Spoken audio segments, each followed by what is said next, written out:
नमस्कार विद्यार्थी मित्रांनो, इकॉनॉमिक्सच्या सर्वात पहिल्या लेक्चरमध्ये तुम्हाला सर्वांचं स्वागत आहे। आज आपण खूप कमी गोष्टी शिकणार आहोत। म्हणजे काय, तर आज आपण इकॉनॉमिक्सचं सगळं बॅकग्राऊंड समजून घेणार आहेत। पहा, तुम्ही पुस्तक वाचताना तुम्हाला कन्सेप्ट अर्धा कळतो, अर्धा कळत नाही, आणि आपण त्याच्या बेसिसवर उत्तरं सोडवल्या जातो। आणि आपल्या इकॉनॉमिक्सच्या बऱ्याचशा कन्सेप्ट अशा असतात की ज्या अर्धवट नॉलेजवर किंवा त्या अर्थव्यवस्थेच्या कन्सेप्टचा कंटेक्स्ट तयार नसतो। कंटेक्स्ट काय कळणार आहे। फक्त जे मी तुम्हाला पॉलिटीच्या बॅचला प्रॉमिस केलं होतं की पॉलिटीच्या बॅचच्या शेवटी तुम्हाला लक्ष्मीकांतमधला प्रत्येक मुद्दा जरी नाही म्हणलं तरी 80% मुद्दे असे असेल की तुम्हाला सहज तुमच्या टिप ऑफ द टंग म्हणजे तुम्हाला सहज पाठ होणारे असतील। हा माझ्याकडनं शब्द होता। अपेक्षा आहे तुम्हाला हे आवडलं असेल। जर आवडलं असेल तर एक छोटीशी विनंती आहे, तुम्ही यूट्यूबच्या कमेंटमध्ये आपली बॅच कशी होती किंवा कशी चालली आहे याबद्दल खरंच कमेंट करा, कारण तुमची कमेंट एनर्जी देते। आजपासून आपण इकॉनॉमिक्स शिकणार आहोत। अपेक्षा आहे तुम्हाला इकॉनॉमिक्स सुद्धा आवडेल, तेवढ्याच सोप्या भाषेमध्ये तेवढं सोपं करून शिकवणार आहे। परत एक छोटीशी रिक्वेस्ट अशी आहे, आपला क्लास शिकवायला सुरू झाल्यानंतर पहिले 15 दिवस कुणीही कोणतंही पुस्तक उघडायचं नाही, राईट। आता यासोबत आणखीन एक छोटीशी रिक्वेस्ट खूप सगळ्या विद्यार्थ्यांनी केलेली आहे। त्यांचं म्हणणं होतं की सर, तुम्ही जे एक लेक्चर आहे हे एक लेक्चर एका तासाभराचं नका ठेवू, तुम्ही हवं तर दिवसामध्ये 2 लेक्चर घ्या, पण एका लेक्चरचा वेळ हा फक्त 35 मिनिटांचा ठेवा। कारण काय होतं की एक अर्धा तास झाला तर अर्ध्या तासानंतर लेक्चरमध्ये लक्ष लागत नाही, आणि नंतरचा जो टॉपिक आहे तो जर महत्त्वाचा असेल तर ऑटोमॅटिकली तो लूज होतो। तर इकॉनॉमिक्सच्या बॅचमध्ये आपण तो प्रयत्न करूया, कधी दिवसाला 2 लेक्चर, कधी दिवसाला 3 लेक्चर या सोयीनं टाकल।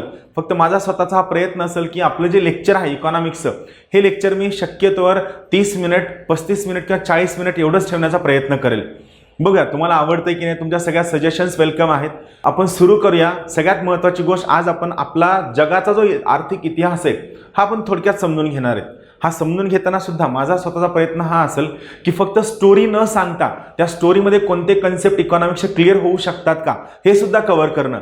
आणि हे करत असताना मी तुम्हाला सर्वांना सुचवल, जर एखादा कन्सेप्ट नाही कळला, व्हिडिओ 2 वेळेस, 3 वेळेस, 4 वेळेस पहा। सोबत आपण काय करणार आहेत, इकॉनॉमिक्सच्या बॅचमध्ये असं ऑनलाईन तर मी शिकवणार आहेच, पण यासोबतच मी तुम्हाला जसं 10-12 लेक्चर संपतील त्यानंतर त्या लेक्चरमधल्या ज्या महत्त्वाच्या फॅक्ट आहेत, महत्त्वाचे आकडे आहेत, या महत्त्वाच्या आकड्यांवरती एक 10-10 मिनिटांचे छोटे लेक्चरची सिरीज मी सुरू करेल। जेणेकरून काय होईल, तुम्हाला ती लेक्चरची सिरीज सुरू केल्यानंतर त्या ठिकाणी तुम्हाला त्या झालेल्या टॉपिक्समधले कोणते मुद्दे पाठ करायचे आणि कोणते पाठ नाही करायचे, कशावर टार्गेट करायचं आणि कशावर टार्गेट नाही करायचं हे तुम्हाला चांगलं कळेल असं माझं स्वतःचं मत आहे। चालेल, ठीक आहे, सुरू करूया आजच्या अर्थव्यवस्थेच्या पहिल्या टॉपिकपासून। सगळ्यात पहिला आपण समजून घ्या अर्थव्यवस्था म्हणजे काय। बरोबर आहे, अर्थव्यवस्थेची डेफिनेशन तर लक्षात ठेवा, सोपं आहे। सगळ्यात महत्त्वाची गोष्ट सोपं का आहे, कारण अर्थव्यवस्था या शब्दावर प्रश्नच येत नाही, त्यामुळे हे सोपं आहे। बरोबर आहे, आपलं टार्गेट काय ठेवायचं, कुठं प्रश्न येतो, कसा प्रश्न येतो, तो प्रश्न आपल्याला सोडवता येतो का हे पाहायचं। जर सोडवता येत असेल तर त्यानुसार वर्कआउट करायचं, जर सोडवता येत नसेल तर तो सोडविण्यासाठी काय मेहनत घ्यायची यावर काम करणं हा आपला टार्गेट आहे। चला, अर्थव्यवस्था म्हणजे काय, तर अर्थव्यवस्था कळण्यासाठी सगळ्यात अगोदर आपल्याला व्यवस्था म्हणजे काय कळून घ्यावं लागेल। व्यवस्था म्हणजे काय, इंग्लिशमध्ये आपण याला सिस्टीम असं म्हणतो। सिस्टीम, बरोबर आहे। सिस्टीम हा जो शब्द आहे, सिस्टीम हा शब्द बायोलॉजिकल सायन्सेस, जीवशास्त्रामधून आलेला आहे। सिस्टीमचा अर्थ काय होतो, सिस्टीम हे एक महत्त्वाचं युनिट असतं। या युनिटमध्ये खूप सगळे महत्त्वाचे छोटे घटक असतात। या सगळ्या घटकांचा एकमेकांसोबत आंतरसंबंध असतो। काय असतो, आंतरसंबंध असतो। हा आंतरसंबंध एक प्रकारचा पॅटर्न, एक प्रकारची पद्धत जनरेट करतो। बरोबर आहे, एक पॅटर्न जनरेट करतो, आणि हा पॅटर्न जनरेट झाल्यानंतर हा जो घटक आहे या घटकाला अंतर्गत घटक म्हणजे या सिस्टीमच्या अंतर्गत घटक सोबत या सिस्टीमच्या बाहेरचे बाह्य घटक हे दोन्ही या घटकाला इन्फ्लुएन्स करतात, आणि या सगळ्यांचा एक उद्दिष्ट असतो। ते उद्दिष्ट म्हणजे काय, म्हणजे त्या सिस्टीमचं ऑब्जेक्टिव्ह। सेम आता आपण आपल्या अर्थव्यवस्थेला यामध्ये टाकण्याचा प्रयत्न करूया। आपल्या अर्थव्यवस्थेमध्ये काय घटक आहेत, तर सगळ्यात पहिला महत्त्वाचा घटक आहे तो म्हणजे सरकार, दुसरा महत्त्वाचा घटक आहे RBI, तिसरा महत्त्वाचा घटक आहे उपभोक्ता म्हणजे कोण, कंझ्युमर, चौथा उत्पादक, त्यानंतर पुढचा वितरक, त्यानंतर इथं काम करणाऱ्या सर्व वित्तीय संस्था, त्यानंतर सरकारी यंत्रणा, खाजगी यंत्रणा, बरोबर आहे. हे सगळे आपल्या भारतीय अर्थव्यवस्थेमधील महत्त्वाचे घटक झाले. या सर्व घटकांचा एकमेकांसोबत एक प्रकारचा संबंध असतो, आंतरसंबंध असतो. जसं की तुम्ही भारतामध्ये जर विचार कराल तर भारतामध्ये या सर्व घटकांवरती आपल्या सरकारचं कोणत्याही प्रकारचं एक्सेसिव्ह नियंत्रण नाहीये. नियंत्रण आहे पण खूप जास्त नियंत्रण नाहीये. तुम्ही जर भारताला चीनसोबत कम्पेअर कराल तर चीनमध्ये सुद्धा जवळपास सेम घटक आहेत, पण चीनमधील या सर्व घटकांवर चीनची जी केंद्रीय बँक आहे या केंद्रीय बँकेचं खूप मोठ्या प्रमाणात नियंत्रण आहे. एक्सेसिव्ह कंट्रोल आहे, अति जास्त नियंत्रण आहे. आणि मग यामुळे काय होतं, आपली अर्थव्यवस्था थोडी खुली अर्थव्यवस्था आहे, चीनची अर्थव्यवस्था थोडी बंदिस्त अर्थव्यवस्था आहे. मग आपली अर्थव्यवस्था जर खुली असेल तर बाहेर घडणाऱ्या कोणत्याही घटकांचा आपल्या अर्थव्यवस्थेवर खूप जास्त परिणाम होतो. चीनची अर्थव्यवस्था बंदिस्त असेल तर बाहेर घडणाऱ्या घटकांचा चीनच्या अर्थव्यवस्थेवर खूप जास्त परिणाम होत नाही, बरोबर. आणि या सगळ्यांचं उद्दिष्ट काय असतं तर कोणत्याही अर्थव्यवस्थेचं सगळ्यात मेन उद्दिष्ट असतं प्रत्येक व्यक्तीला उपजीविकेचे साधन मिळवून देणे.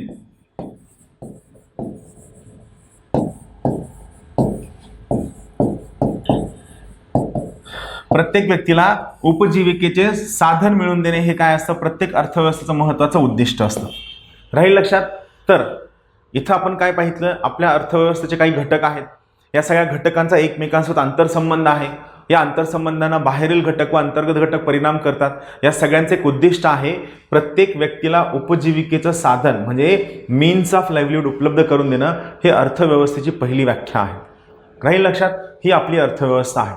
आता आपण काय करूया, एक एक मुद्दा समजून घेऊया जो परीक्षेसाठी महत्त्वाचा आहे. चला तर, आणि सगळ्यात महत्त्वाची गोष्ट सगळ्यांनी हे डोक्यातून काढून टाका की अर्थव्यवस्था अवघड विषय आहे. सगळ्यात अगोदर माइंडमधले सगळे जे रेस्ट्रिक्शन्स आहेत, रेस्ट्रिक्शन्स क्लिअर करून टाका. लक्षात ठेवा, अर्थव्यवस्था एवढा सोपा विषय कोणताच नाहीये. अर्थव्यवस्था एवढा इंटरेस्टिंग विषय सुद्धा कोणताच नाहीये. फक्त आपल्याला काय करायचंय, अर्थव्यवस्थेला अर्थव्यवस्थेच्या दृष्टिकोनातून पाहायचंय. अर्थव्यवस्थेला आपण पॉलिटी, हिस्ट्री, जिओग्राफी, इकॉनॉमी या अनुषंगानं पाहितलं की ऑटोमॅटिकली कळत नाही. आता आपण काय करूया, एक एक मुद्दा यामधला हळूहळू समजून घेण्यासाठी सुरू करूया. चला, पहिला महत्त्वाचा मुद्दा, भारतीय अर्थव्यवस्था शिकायला सुरू केल्यानंतर पहिलं वाक्य काय लक्षात ठेवायचंय तर भारतीय अर्थव्यवस्था ही घरगुती उपभोगावर आधारित आहे. मी तुम्हाला जसं मागे प्रॉमिस केलं होतं, लक्षात ठेवा, इकॉनॉमिक्सच्या या बॅचमध्ये मी इंग्लिश शब्दांचा सुद्धा वापर करणार आहे, मराठी शब्दांचा सुद्धा वापर करणार आहे. ज्या लोकांना बायलिंग्वल हवं आहे त्या सगळ्या लोकांना ही बॅच खूप व्यवस्थित कळणार आहे असं माझं मत आहे. तरीही जर नाही कळलं तर तुम्ही यूट्यूबच्या कमेंट बॉक्समध्ये टाका की सर हा मराठी शब्द कळला नाही, हा इंग्लिश शब्द कळला नाही, मी त्यावर तुम्हाला लगेच सोल्युशन सांगेल. क्लिअर. तर पहा, महत्त्वाची गोष्ट, भारतीय अर्थव्यवस्था ही घरगुती उपभोगावर म्हणजेच काय, डोमेस्टिक कन्झम्पशनवर आधारित असणारी अर्थव्यवस्था आहे. डोमेस्टिक कन्झम्पशन म्हणजे काय तर एक लक्षात ठेवा, भारताचा जागतिक परकीय व्यापारातील वाटा किंवा हिस्सा हा खूप कमी आहे, खूपच कमी आहे, खूप जास्त नाहीये. आणि मग यामध्ये काय होतं, हा वाटा कमी असल्यामुळे काय होतं की भारतामध्ये ज्या वस्तूंचं उत्पादन होतं, ज्या सेवांचं उत्पादन होतं, ही भारताची लोकसंख्या एवढी जास्त आहे की ऑटोमॅटिकली या वस्तू आणि सेवांचं उत्पादन झाल्यामुळं या सर्व वस्तू आणि सेवांचं कन्झम्पशन हे भारतामध्येच केलं जातं. त्यामुळं भारतीय अर्थव्यवस्था ही डोमेस्टिक कन्झम्पशनवर आधारित अर्थव्यवस्था आहे. इंग्लिशमध्ये एक वाक्य आहे, Indian economy is based on domestic consumption. हा एक महत्त्वाचं वाक्य आहे. हे कळण्यासाठी आपण जर भारताच्या अर्थव्यवस्थेला चीनच्या अर्थव्यवस्थेसोबत जर कम्पेअर केलं तर एक चीनसाठी वाक्य एकदम ऑपोजिट असणार आहे. चीनची अर्थव्यवस्था ही एक्सटर्नल ट्रेडवर अवलंबून आहे. चीनची अर्थव्यवस्था ही परकीय व्यापारावर जास्तीत जास्त अवलंबून आहे. भारताची अर्थव्यवस्था ही जास्तीत जास्त डोमेस्टिक कन्झम्पशनवर अवलंबून आहे. हा वाक्य लक्षात ठेवा. राहील लक्षात. तर हे महत्त्वाची गोष्ट लक्षात ठेवा, आपली अर्थव्यवस्था ही डोमेस्टिक कन्झम्पशनवर अवलंबून आहे. कधीही लक्षात ठेवा, हा सगळ्यात बेसिक मुद्दा आहे. म्हणजे आपल्या इथं जे उत्पन्न होतं, जे वस्तू आणि सेवांचं उत्पन्न होतं, हे मॅक्सिमम कुठं कंझ्युम केलं जातं, आपल्या देशामध्येच कंझ्युम केलं जातं किंवा डोमेस्टिक कन्झम्पशन खूप जास्त आहे, यामुळे आपला GDP वाढलेला आहे असा त्याचा सरळ सरळ अर्थ होतो. क्लिअर. आता आपण काय करूया, आपल्या अर्थव्यवस्थेचा इतिहास समजून घ्या जो सगळ्यात इंटरेस्टिंग आहे. इथं मी सगळे कन्सेप्ट शिकवून सांगणार आहे. हे जे शिकवणार आहे हे तुम्हाला कोणत्याही पुस्तकामध्ये मिळणार नाही. कुठंच नाही. जर मिळालं मला शोधून आणून द्या, मी तुम्हाला मी तुम्हाला मानतो. हे जे शिकवणार आहे आता, जो इतिहास शिकवणार आहे, हा तुम्हाला कोणत्याही पुस्तकामध्ये मिळणार नाही. हा लॉजिकल फ्लो, हा सिक्वेन्स तुम्हाला कुठेही मिळणार नाही. चला तर आपण काय करूया, जगाच्या आर्थिक इतिहासाचा आपण काय करूया, अर्थव्यवस्थेचा आपण थोडक्यात इतिहास समजून घेऊया. ही जी स्टोरी आहे, ही स्टोरी फॉरेन ट्रेडला सुद्धा लागू असणार आहे. ही स्टोरी तुमच्या परकीय व्यापाराला सुद्धा लागू असणार आहे, तुमच्या कन्व्हर्टिबिलिटीला सुद्धा लागू असणार आहे, त्यानंतर इंडस्ट्रीला सुद्धा लागू असणार आहे, services, agriculture, world trade organisation, या सगळे जे घटक आहेत इकॉनॉमीचे, या सर्वच्या सर्व घटकांना ही स्टोरी ॲज इट इज लागू असणार आहे. आपण सुरू करूया या स्टोरीचं नेमकं काय म्हणणं आहे ते. तर पहा, सगळ्यात पहिली महत्त्वाची गोष्ट, सगळ्यात सुरुवातीला जसं आपल्याला चांगलं कळतं तेव्हा काय होती, जगभरामध्ये राजेशाही होती. राजेशाही म्हणजे काय, ज्या ठिकाणी एक होता राजा, दुसरी होती प्रजा, बरोबर. आणि हा जो राजा होता, या राजाला कशाशी काहीही घेणं देणं नव्हतं. राजा आपला मस्त शिकारीला जायचा, युद्धाला जायचा, भोगीविलासी आयुष्य जगायचं, त्याला प्रजेशी काहीही घेणं देणं नव्हतं. लोकांचं कल्याण करावं असं राजाचं काहीही म्हणणं नव्हतं. त्याचा फक्त एकमेव एक कलमी कार्यक्रम होता, स्वतःचं कल्याण करून घेणं, आणि स्वतःचं कल्याण करून घेतल्यानंतर हा सगळा राजपाट स्वतःच्या मुलाकडे सोपविणं. मग जेव्हा राजेशाही होती त्यावेळेसच्या इकॉनॉमीची सिस्टीम काय होती, त्यावेळेस इकॉनॉमी कशी होती ते लक्षात घ्या. राजेशाहीच्या काळामध्ये हा जो राजा आहे, याला प्रजेच्या वेलफेअरशी, प्रजेच्या कल्याणाशी काहीही घेणं देणं नव्हतं. ॲब्सोल्युटली काहीच घेणं देणं नव्हतं. त्याला फक्त स्वतःच्या कल्याणाशी घेणं देणं होतं. त्यावेळी म्हणजे खूप जुना काळ, त्यावेळी बार्टर सिस्टीम अस्तित्वात होती. बार्टर सिस्टीम पहा, बार्टर सिस्टीम तेव्हाच अस्तित्वात होती असं नाही, आजही खूप सगळ्या ट्रायबल कम्युनिटीजमध्ये बार्टर सिस्टीम फॉलो केली जाते. बार्टर सिस्टीम म्हणजे काय, तर ज्या ठिकाणी वस्तूच्या बदल्यात वस्तू दिली जाते, ही गाय घ्या आणि या गायीच्या बदल्यात मला 2 पोते ज्वारी द्या, ही बार्टर सिस्टीम आहे. म्हणजे जेव्हा नॉर्मली करन्सी अस्तित्वात नसते किंवा करन्सीला खूप जास्त मान्यता नसते, अशा वेळी बार्टर सिस्टीम अस्तित्वात असते.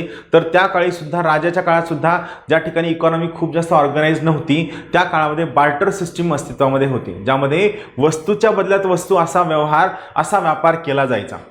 त्यानंतर सगळ्यात महत्त्वाची घटना घडली, जिने आजच्या घडीला किंवा त्यावेळी घडलेली घटना आजही जागतिक अर्थव्यवस्थेला, जागतिक सोसायटीला, जागतिक पर्यावरणाला आजही खूप मोठ्या प्रमाणात इन्फ्लुएन्स करते. ती महत्त्वाची गोष्ट म्हणजे औद्योगिक क्रांती. लक्षात ठेवा, औद्योगिक क्रांतीची सुरुवात कुठं झाली, इंग्लंडमध्ये झाली. आता पहा, अगोदर काय होतं, राजा आणि प्रजा हे 2च वर्ग होते. राजा म्हणजे काय, अमात्य, मंत्री, सैनिक, हे सगळं 100% राजाला जबाबदार होतं. त्यांच्या हातामध्ये काहीही नव्हतं, ते कोणाला काहीही बोलत नव्हते. त्यांच्या राजा म्हणाल ती पूर्व दिशा असायची. आणि जे काय थोडेफार छोटे छोटे कारखाने होते, या छोट्या छोट्या कारखान्यांमधनं राजाला काय व्हायचं, थोडा थोडा छोटा छोटा रेव्हेन्यू मिळत जायचा. राजा त्यावर खुश असायचा. का, कारण तो सर्वच्या सर्व रेव्हेन्यू राजाला एकट्याला वापरायला मिळायचा, बाकी लोकांना काही मिळत नव्हतं. का, कारण हा राजाचा रेव्हेन्यू प्रजेच्या वेलफेअरवर, लोककल्याणावर खर्चच होत नव्हता, बरोबर आहे. त्यामुळे राजा खुश होता. इंग्लंडमध्ये औद्योगिक क्रांती झाली. ही औद्योगिक क्रांती हळूहळू जगभरामधल्या सगळ्या देशांमध्ये पसरली आणि सर्व देशांमध्ये पसरल्यानंतर हा जो राजा आणि ही जी प्रजा आहे, हा राजा, ही प्रजा, यांच्यामध्ये एक नवीन वर्ग उदयास आला, नवीन क्लास. तो वर्ग कोणता आहे, तो वर्ग आहे कारखानदारांचा वर्ग किंवा भांडवलदारांचा वर्ग. कारखानदार किंवा भांडवलदारांचा वर्ग. आता हे जे कारखानदार किंवा भांडवलदार होते, यांनी राजाला पटवून दिलं, का, यांचे कारखाने प्रॉफिटमध्ये होते, यांनी राजाला पटवून दिलं की महाराज, आत्तापर्यंत तुम्हाला फक्त 10 रुपये रेव्हेन्यू मिळायचा, बरोबर आहे, पण आता कारखाने आलेत आणि कारखाने आल्यामुळे आम्ही कष्ट करतोय, हे सगळं करतोय, तर आम्ही तुम्हाला 10 रुपयांच्या ऐवजी आम्ही तुम्हाला 100 रुपये महसूल मिळवून देऊ, 100 रुपये कमाई करून देऊ. फक्त तुम्ही काय करा, तुम्ही मार्केटमध्ये हस्तक्षेप करू नका, सगळंच्या सगळं मार्केट आमच्या हातामध्ये सोडा. आता इथं जेव्हा मी औद्योगिक क्रांतीनंतर राजा हा शब्द वापरतोय, त्या ठिकाणी लक्षात ठेवा, राजा हा काय इंडिकेट करतो, राजा हा तिथलचं शासन, तिथलचं गव्हर्नमेंट किंवा तिथलं प्रशासन इंडिकेट करतो, बरोबर आहे. तर इथं काय झालं, हा जो राजा आहे, हा राजा हॅपी झाला ना, म्हणजे एवढं कष्ट करून, सगळं करून, त्याच्या अखत्यारीत जेवढा महसूल, शेतसारा, कारखाने होते, त्यामधनं त्याला फक्त 10 रुपये मिळायचे. आणि आता हा कारखानदार वर्ग काय म्हणतोय, काहीही कष्ट करायचं नाही, 100 रुपये मिळतील. आणि सोबत कारखानदार वर्ग म्हणतोय की तुम्हाला मार्केटवर लक्ष ठेवायची गरज नाही, आम्ही सगळी काळजी घेऊ. राजा खुश. राजाने त्याला मान्यता दिली आणि मग ही जी अर्थव्यवस्था आहे, ज्यावर राजाचं नियंत्रण होतं, ही अर्थव्यवस्था राजाच्या हातामधनं निसटली आणि कुणाच्या हातामध्ये गेली, मार्केटच्या हातामध्ये गेली, कारखानदारांच्या हातामध्ये गेली, भांडवलदारांच्या हातामध्ये गेली, कॅपिटलिस्ट लोकांच्या हातामध्ये गेली. म्हणजे थोडक्यात काय झालं, गव्हर्नमेंट, शासन किंवा राजा यांचं अर्थव्यवस्थेवरील नियंत्रण संपलं आणि सर्वच्या सर्व अर्थव्यवस्था कोणाकडे गेली, ही या लोकांकडे गेली. आणि याला आपण काय म्हणतो, याला आपण हस्तक्षेप विरहित अर्थव्यवस्था असं म्हणतो. हस्तक्षेप विरहित अर्थव्यवस्था अशी अर्थव्यवस्था ज्यामध्ये राजा किंवा शासन किंवा गव्हर्नमेंट कोणत्याही प्रकारचा हस्तक्षेप करत नाही आणि सर्वच्या सर्व गोष्टी मार्केटच्या हातामध्ये असतात. मार्केट म्हणजेच कारखानदार, मार्केट म्हणजेच भांडवलदार किंवा मार्केट म्हणजेच त्या ठिकाणी सगळे उत्पादक, सगळी लोक. याला आपण हस्तक्षेप विरहित अर्थव्यवस्था म्हणतो किंवा यालाच आपण इंग्लिशमध्ये काय म्हणतो, लेसाज फेअर इकॉनॉमी हा शब्द वापरतो. लेसाज फेअर, इथं झेड ऍड करणं बाकी आहे. यालाच आपण काय म्हणतो, लेसाज फेअर इकॉनॉमी हा शब्द वापरतो. आता हे जे कारखानदार होते, नवीन नवा जोश, सगळं आणि खूप जास्त प्रॉफिट मिळायला सुरू झालेलं. कारखानदारांचं काय म्हणणं होतं, हे मार्केट फेल होऊच शकत नाही. मार्केटकडे स्वतःची सेल्फ रेग्युलेटरी मेकॅनिझम आहे आणि मार्केट जर फेल झालं तर मार्केट स्वतःला करेक्ट करू शकतं. आलं लक्षात? हे कुणाचा गैरसमज होता, हा या औद्योगिक क्रांतीमध्ये जे नवीन कारखानदार किंवा जे भांडवलदार आहेत त्यांचा हा गैरसमज होता की मार्केट, हा वाक्य महत्वाचं आहे, या कारखानदारांचा समज होता की मार्केट चुकूच शकत नाही, मार्केट परफेक्ट आहे आणि जरी समजा मार्केट थोडंफार चुकलं तर त्या ठिकाणी मार्केट स्वतःला करेक्ट करू शकतं. म्हणजे मार्केटकडे सेल्फ करेक्शन मेकॅनिझम आहे, मार्केट ऑटोमॅटिकली पूर्वपदावर येईल असं या कारखानदारांचं म्हणणं होतं. मग यांचं म्हणतं की मार्केटकडे स्वतःची सेल्फ रेग्युलेटरी मेकॅनिझम असते असं यांचं म्हणणं होतं. आलं लक्षात? आणि या सोयीनं सगळं चाललं होतं. गव्हर्नमेंटचं मार्केटवर कसलंही नियंत्रण नव्हतं. सगळ्या गोष्टी मार्केट स्वतःच्या मर्जीनं करायचं, स्वतःच्या प्रॉफिटनं करायचं आणि स्वतःला मॅक्सिमम कसा प्रॉफिट मिळवता येईल याकडे सरकारचा सगळ्यात जास्त कल होता आणि या सोयीनं सगळं चाललं होतं. जेव्हा सर्वच्या सर्व गोष्टी मार्केटच्या हातामध्ये असतात किंवा कारखानदारांच्या हातामध्ये असतात त्याला आपण काय म्हणतो, त्याला आपण हस्तक्षेप विरहित अर्थव्यवस्था असं म्हणतो किंवा याला आपण लेसाज फेअर इकॉनॉमी असं म्हणतो इंग्लिशमध्ये. पण यामध्ये काय होतं, हे सगळे जे कारखानदार आहेत, सगळे कारखानदार ग्रेडी होते, स्वार्थी होते. आणि महत्त्वाची गोष्ट काय, तुमच्या पृथ्वीमध्ये, पृथ्वी तलावर जे सगळे रिसोर्सेस आहेत, ह्या सगळ्या रिसोर्सेसची क्वांटिटी लिमिटेड आहे. आणि मग या सगळ्या युरोपियन देशांनी ज्या ठिकाणी औद्योगिक क्रांती सुरुवात झाली आणि स्प्रेड झाली, या सगळ्या देशांनी जगभरामध्ये आपल्या वसाहती शोधायला सुरू केल्या. स्वतःला कच्चा माल मिळण्यासाठी देशांवर आक्रमण करून त्या देशांवर स्वतःचं प्रभुत्व सिद्ध करणं, त्यांना स्वतःचं मांडलिक बनवणं आणि मग तो सगळा कच्चा माल स्वतःच्या देशामध्ये आणणं, त्याला प्रोसेस करणं आणि हा सगळा कच्चा माल प्रोसेस केल्यानंतर दुसऱ्या देशामध्ये नेऊन विकणं, हे सगळं त्यांनी सुरू केलं. आणि हे सगळं सुरू केल्यानंतर काय झालं, त्यांची ग्रीड एवढी होती की यामधनं भांडण झालं की या इथं मी जायचं का तू जायचं का. प्रत्येक राजानं, प्रत्येक देशानं स्वतःच्या कारखानदारांना वाचवण्यासाठी भांडण केलं आणि यामधनं सगळ्यात पहिलं युद्ध झालं, पहिलं विश्वयुद्ध. पहिल्या विश्वयुद्धानं सगळ्या अर्थव्यवस्थेला नष्ट करून ठेवलं. लक्षात ठेवा, खूपदा तुमचं यंग रक्त असतं, तुम्हाला आवडतं युद्ध युद्ध युद्ध, तुम्हाला भारी वाटतं की आपल्या सैनिकांनी चीनच्या सीमेवर जावं, दन त्यांना गोळ्या घालाव्या आणि त्यांना मारून आपण वापस यावं. युद्ध कधीच चांगलं नसतं, कधीच चांगलं नसतं. हो, त्यांनी जर आपल्यावर हमला केला तर आपण शांत बसणं हा पर्याय नाहीये, पण युद्ध कधीही चांगलं नसतं. आणि ज्याला कोणाला वाटतं की युद्ध व्हायलाच हवं, त्यानं स्वतः सैन्यामध्ये जावं, त्यानं त्या सीमेवर जाऊन स्वतः मारावं. जेव्हा स्वतःच्या घरातला एखादा व्यक्ती शहीद होतो त्यावेळेस शहादत ही मोठी आहे. शहादतपेक्षा मोठं, देशासाठी शहादत मिळवण्याच्यापेक्षा मोठं काहीच नाहीये. पण तो व्यक्ती आपल्यामधनं गेलेला असतो, ही सल, हे दुःख आयुष्यभर असतं. म्हणून जगातील जी सगळी मोठी लोक आहेत, महात्मा गांधी असतील, नेल्सन मंडेला असतील, त्यानंतर सगळे लोक, ज्या सगळ्यांनी शांतीचा मार्ग का अवलंबला, कारण त्यांचं म्हणणं की युद्धानं कुणाचाही फायदा होत नाही. आणि सगळ्यात महत्त्वाची गोष्ट, युद्ध फक्त जीवितहानीच नाही करत, युद्ध काय करतं, तुमच्या आर्थिक हानीसुद्धा करतं. त्यामधनं बेरोजगारी, त्यानंतर गरिबी, आर्थिक असमानता, त्यानंतर सोशल टेन्शन्स, गुन्हेगारीकरण, ऑर्गनाइज्ड क्राईम, हे करप्शन एवढ्या मोठ्या प्रमाणात वाढतं, आपण त्याचा विचारही करू शकत नाही. त्यामुळं यंग पिढीला माझं सांगणं की युद्ध कधीही चांगलं नसतं.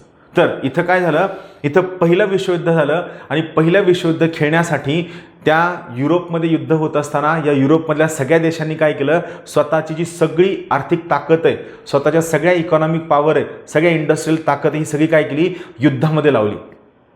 युद्ध देशासाठी युद्ध असेल, पण उद्योजकांसाठी, हे लक्षात ठेवा, कॅपिटलिस्ट लोकांसाठी किंवा उद्योजकांसाठी किंवा कारखानदारांसाठी युद्ध हे युद्ध नसतं, त्यांना तो प्रॉफिट मिळवण्याचं एक महत्त्वाचं साधन असतं. त्या सगळ्या भांडवलशाही देशांनी युद्धाला उकसवलं आणि उकसवून त्यांनी युद्ध खेळलं. पण युद्ध खेळल्यानंतर त्यांना स्वतःला हे कळलं की युद्धानं त्यांचे स्वतःचे रिसोर्सेस एवढ्या मोठ्या प्रमाणात युद्धामध्ये टाकले की त्यांच्या इकॉनॉमी नष्ट झाल्या. इकॉनॉमी नष्ट झाल्यानंतर हे तुम्हाला सर्वांना माहीत असेल, 1929ला जगातील सगळ्यात पहिली सगळ्यात मोठी आर्थिक महामंदी आली, दी ग्रेट इकॉनॉमिक डिप्रेशन. 1929ला जगातील सगळ्यात पहिली आणि सगळ्यात मोठी आर्थिक महामंदी आली, ज्याला आपण काय म्हणतो जागतिक महामंदी आली. फक्त या सगळ्या महामंदीमध्ये काय झालं, ज्या सगळ्या देशांच्या अर्थव्यवस्था खुल्या होत्या, खुली अर्थव्यवस्था म्हणजे काय, लेसाज फेर इकॉनॉमी किंवा कोणती हस्तक्षेप विरहित अर्थव्यवस्था म्हणजे काय, ज्या अर्थव्यवस्थेमध्ये सरकारचा कोणत्याही प्रकारचा हस्तक्षेप नसतो त्या अर्थव्यवस्थेला आपण काय म्हणतो, लेसाज फेर इकॉनॉमी किंवा हस्तक्षेप विरहित अर्थव्यवस्था असं म्हणतो. तर या इथं महत्त्वाची गोष्ट काय झाली की हे ग्रेट इकॉनॉमिक डिप्रेशन आलं आणि ज्या खुल्या अर्थव्यवस्था होत्या त्यांना खूप मोठ्या प्रमाणात नुकसान झालं. पण एकमेव देश असा होता ज्याला नुकसान झालं नाही, त्याचं नाव होतं USSR. USSR सेफ होता, त्याला नुकसान नाही झालं. Union of socialist Soviet Republic म्हणजे काय, थोडक्यात सोव्हिएत रशिया. सोव्हिएत रशियाला नुकसान नाही झालं. आता सोव्हिएत रशियाला नुकसान का नाही झालं, त्यामागचं सगळ्यात मेन कारण होतं की सोव्हिएत रशियामध्ये या प्रकारची खुली अर्थव्यवस्था नव्हती. सोव्हिएत रशियामध्ये सर्वच्या सर्व गोष्टी सरकारच्या हातामध्ये होत्या. उद्योगधंदे सरकारी मालकीचे होते. पैसे किती छापावे सरकार ठरवायचं, कशाचं उत्पादन करायचं, कशाचं वितरण करायचं सरकारच्या हातामध्ये होतं. पगार कशामध्ये द्यायचे सर्वच्या सर्व सरकार ठरवायचं. थोडक्यात सोव्हिएत रशियामध्ये कमांड अँड कंट्रोल इकॉनॉमी होती. सर्वच्या सर्व गोष्टी सरकारच्या हातामध्ये होत्या आणि या सगळ्यांमुळे काय झालं, सोव्हिएत रशियामध्ये इकॉनॉमी बंदिस्त राहिली आणि इकॉनॉमीच्या सर्वच्या सर्व घटकांवरती काय होतं, सरकारचं नियंत्रण होतं. मार्केटमध्ये सरकारचा हस्तक्षेप होता. इथं आपण काय पाहिलं, हस्तक्षेप विरहित अर्थव्यवस्था. पण दुसऱ्या विश्वयुद्धानंतर सोव्हिएत रशिया का सेफ राहिलं, कारण त्या सोव्हिएत रशियामध्ये इकॉनॉमीवरती कुणाचं नियंत्रण होतं, सरकारचं नियंत्रण होतं. सरकारच्या कंट्रोलमध्ये सर्वच्या सर्व गोष्टी होत्या. यामुळं सोव्हिएत रशियाची अर्थव्यवस्था जागतिक आर्थिक महामंदी आली तरीही सेफ राहिली. सगळ्यात महत्त्वाची गोष्ट क्लिअर. आता यामुळं इथं एक छोटंसं एक्झाम्पल तुम्हाला सांगतो. 1929च्या जागतिक युद्धानंतर या सर्व मित्रपक्षांनी जर्मनीवर जो तह लादला, वर्सायचा तह, या वर्सायच्या तहा अंतर्गत जर्मनीवर जे सगळे टॅक्सेस लावले, जे दंड लावले, जो फाईन लावला, तो फाईन एवढा जास्त होता. तो फाईन भरण्यासाठी जर्मनीला स्वतःची रुबल नावाची करन्सी एवढ्या मोठ्या प्रमाणात प्रिंट करावी लागली की जर्मनीमध्ये त्या ब्रेडचे 2 तुकडे मिळण्यासाठी 2 टोपल्या भरून करन्सी द्यावी लागायची. तुम्ही जर कधी वर्ल्ड हिस्ट्री वाचाल तर वर्ल्ड हिस्ट्रीमध्ये NCERT मध्ये एक फोटो आहे ज्यामध्ये टू गेट 2 लोफ्स ऑफ ब्रेड म्हणजे ब्रेडचे 2 तुकडे मिळण्यासाठी 2 टोपली भरून करन्सीचा फोटो दाखवतात. का, कारण जेव्हा करन्सीची क्वांटिटी वाढते, मार्केटमध्ये खूप जास्त चलन प्रिंट केलं जातं, तेव्हा ऑटोमॅटिकली त्या चलनाची व्हॅल्यू कमी होते. सेम इथं झालं आणि हा राग जर्मनी विसरू शकलं नाही. पण पहिल्या विश्वयुद्धामध्ये सोव्हिएत रशिया सेफ झालं आणि मग बाकी सगळे जे युरोपियन राष्ट्र आहेत त्या सर्वांना पटलं की जर आपल्याला या ठिकाणी टिकायचं असेल तर आपल्याला सगळी अर्थव्यवस्था स्वतःच्या हातामध्ये ठेवावी लागेल. आणि मग यामुळे त्यांनी काय केलं, त्यांनी सरकारचा सकारात्मक वाटा असावा यासाठी 1945च्या आसपास जेव्हा सेकंड वर्ल्ड वॉर झालं आणि त्यामध्ये पण जेव्हा सगळ्या राष्ट्रांना नुकसान झालं तेव्हा सगळ्यांनी ठरवलं की सरकार काय असावं, सरकारचा मार्केटमध्ये सकारात्मक हस्तक्षेप असावा, ज्याला आपण पॉझिटिव्ह गव्हर्नमेंट असं म्हणतो. पॉझिटिव्ह गव्हर्नमेंट म्हणजे तुम्हाला सकाळी सकाळी उठून योगा शिकवणारं गव्हर्नमेंट नाही. इकॉनॉमिक्समध्ये पॉझिटिव्ह गव्हर्नमेंटचा अर्थ वेगळा असतो. इकॉनॉमिक्समध्ये पॉझिटिव्ह गव्हर्नमेंटला मराठीमध्ये आपण सकारात्मक सरकार म्हणतो. सकारात्मक सरकार म्हणजे ज्या सरकारचं अर्थव्यवस्थेच्या वेगवेगळ्या घटकांमध्ये हस्तक्षेप असतो, नियंत्रण असतं, सहभाग असतं, सरकारी कंपन्या काम करत असतात, सरकार लोकांना रोजगार देत असतं, सरकार लोकांना सॅलरी देत असतं, त्याला आपण सकारात्मक सरकार किंवा पॉझिटिव्ह गव्हर्नमेंट असं म्हणतो. म्हणजे थोडक्यात काय आहे, सरकारनं मार्केटमध्ये हस्तक्षेप करू नाही ही जी संकल्पना औद्योगिक क्रांतीच्या वेळेस आली होती ती संकल्पना मोडीत निघली आणि 1945च्या दुसऱ्या विश्वयुद्धानंतर नवीन संकल्पना आली. त्या संकल्पनेचं नाव आहे कीनेशियन इकॉनॉमिक्स. म्हणजे काय, मार्केटमध्ये सरकारचा हस्तक्षेप असावा. आणि हे का आलं, कारण लेसाज फेर इकॉनॉमीचे जे कन्सेप्ट होते की मार्केट चुकू शकत नाही, मार्केट जर चुकलं तर मार्केटकडं सेल्फ करेक्शन मेकॅनिझम आहे, मार्केटकडं स्वतःचे सेल्फ रेग्युलेटरी मेकॅनिझम आहे.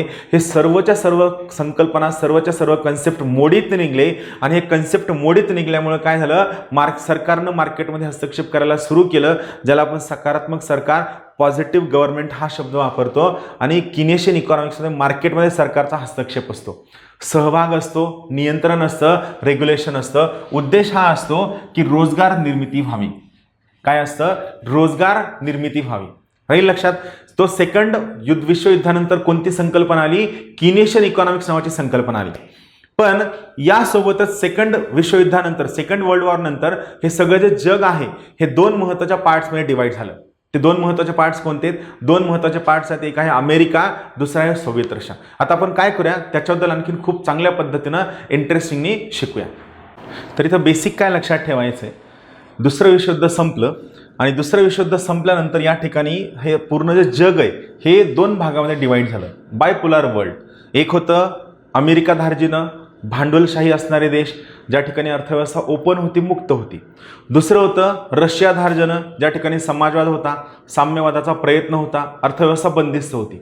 आणि या सगळ्यांचा हा कंटिन्युअस प्रयत्न होता की जगभरामधल्या सगळ्या राष्ट्रांना स्वतःकडे कसं खेचता येईल. आता हे स्वतःकडे कसं खेचता येईल ही जी स्टोरी आहे ही मी तुम्हाला परकीय व्यापार शिकवताना वेगळ्या पद्धतीनं सांगेल, इंडस्ट्री शिकवताना वेगळ्या पद्धतीनं सांगेल, कन्व्हर्टिबिलिटी शिकवताना ती वेगळी पद्धत असेल. का सेम स्टोरी सगळ्या ठिकाणी रिपीट होणार आहे. फक्त काय लक्षात ठेवायचं की क्रक्स लक्षात ठेवायचा.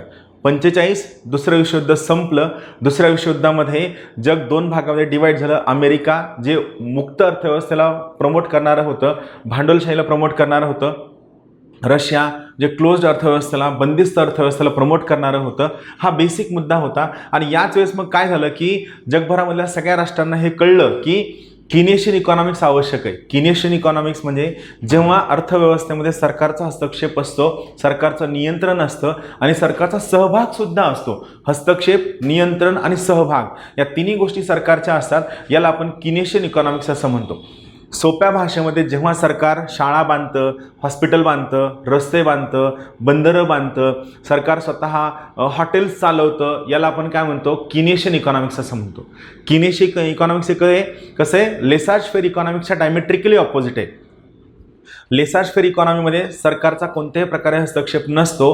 किनेशियन इकॉनॉमिक्समध्ये मात्र काय असतो, सरकारचा मार्केटमध्ये पूर्णतः हस्तक्षेप असतो. ही सगळ्यात बेसिक गोष्ट आहे. रोजगार निर्मिती व्हावी हे उद्देश असतो. बायपोलर वर्ल्डमध्ये मग काय झालं, 1960चं दशक आलं. 1960च्या दशकामध्ये जवळपास जे सर्व राष्ट्र पारतंत्र्यामध्ये होते या सर्वच्या सर्व राष्ट्रांना स्वतंत्र मिळालं. त्यामुळे आपण काय करतो, 1960च्या दशकाला आपण विकासाचं दशक असं म्हणतो. हा मुद्दा लक्षात ठेवा. 1960च्या दशकामध्ये जगभरामधल्या जवळपास सर्व राष्ट्रांना स्वतंत्र मिळालं. यामुळं 1960च्या दशकाला आपण विकासाचं दशक असं म्हणतो. त्यानंतर आलं महत्त्वाचं 1970चं दशक. 70च्या दशकामध्ये जगभरामध्ये खूप सगळ्या घडामोडी घडल्या.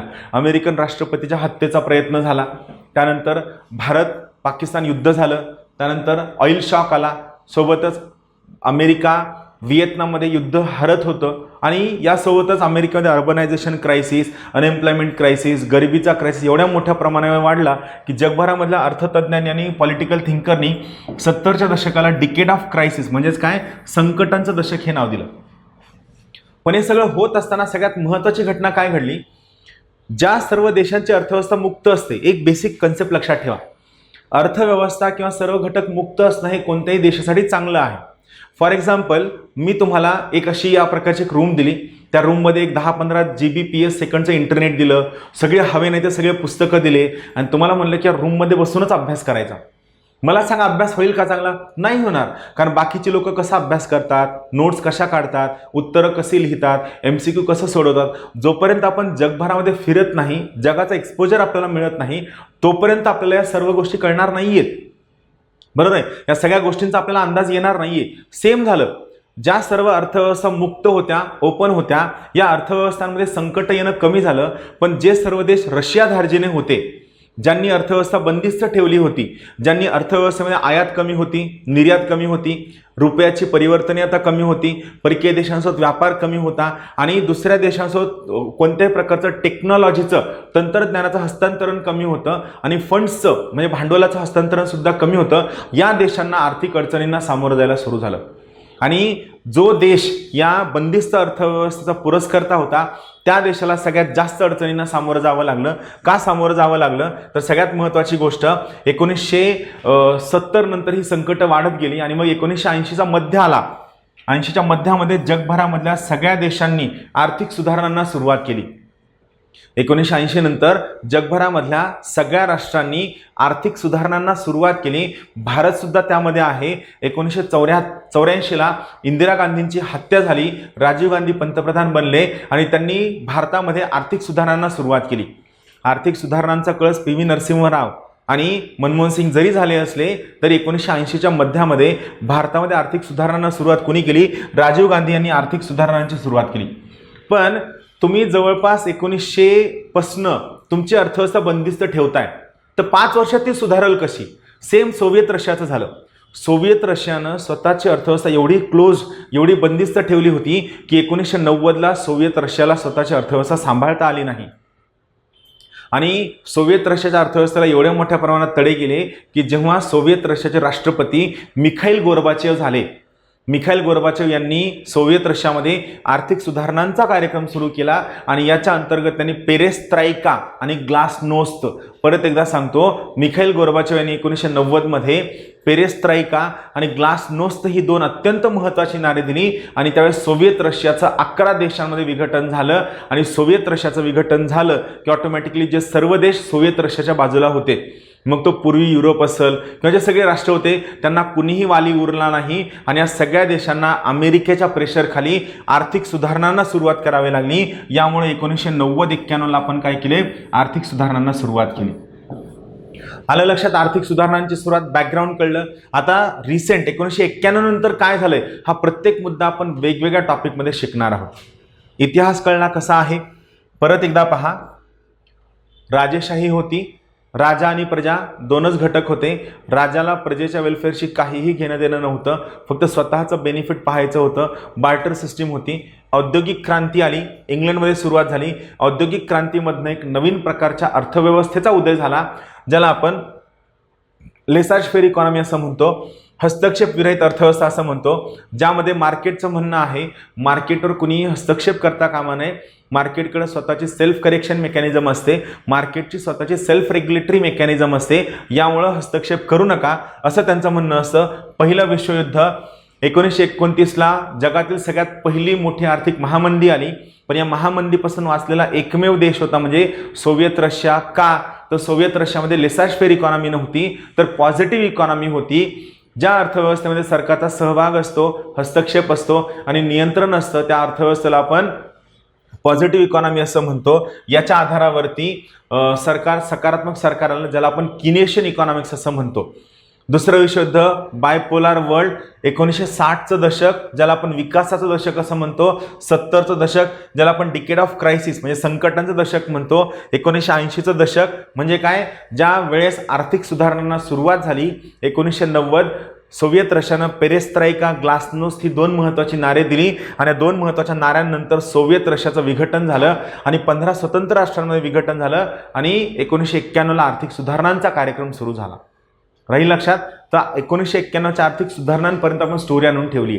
आता मी या सगळ्या स्टोऱ्या तुम्हाला पुन्हा पुन्हा रिपीट करून सांगणार आहे. WTOच्या वेळेस वेगळी स्टोरी असणार आहे, IMFला वेगळी स्टोरी असणार आहे, इंडस्ट्रीला वेगळी स्टोरी असणार आहे, परकीय व्यापाराला वेगळी स्टोरी असणार आहे. फक्त या सगळ्यांच्या पाठीमागे असणारे जे लँडमार्क इयर्स आहेत, औद्योगिक क्रांती, पहिलं विश्वयुद्ध, 1929चं ग्रेट इकॉनॉमिक डिप्रेशन, 1945चं दुसरं विश्वयुद्ध, किनेशियन इकॉनॉमिक्स, 1960चं दशक म्हणजे डिकेड ऑफ डेव्हलपमेंट, विकासाचं दशक. विकासाचं दशक का म्हणायचं? 60च्या दशकामध्ये ज्या सर्व देशांवर वसाहतवादी देशांचं राज्य होतं त्या सगळ्या देशांना स्वातंत्र्य मिळालं म्हणून 60च्या दशकाला आपण विकासाचं दशक असं म्हणतो. 70चं दशक म्हणजे संकटांचं दशक. 1980च्या मध्याला आर्थिक सुधारणांना सुरुवात झाली आणि 1991ला आर्थिक सुधारणा या टोकाला पोचल्या. ज्या कशा पोचल्या आपण प्रत्येक छोटा छोटा मुद्दा घेऊन समजूया. अपेक्षा आहे तुम्हाला स्टोरी कळली असेल. स्टोरी कळली नसेल तर काहीच लोड नाही घ्यायचा, का यावर प्रश्न येत नाही. आणि दुसरी महत्त्वाची गोष्ट, जेव्हा मी याला निगडीत असणाऱ्या सगळ्या स्टोरीज हळूहळू शिकवल ना त्यावेळेस मात्र तुम्हाला हे सगळं नक्की कळेल. चालेल, उद्यापासून आपण भेटूया. उद्यापासून आपण एक एक मुद्दा शिकायला सुरू करणार आहोत. सो सर्वांना खूप खूप शुभेच्छा. आणि परत एक छोटीशी विनंती, तुमच्या मित्रांना नक्की सांगा जर बॅच आवडली तर, का आम्हाला सुद्धा थोडीफार मदत होईल. Thank you. Have a good day.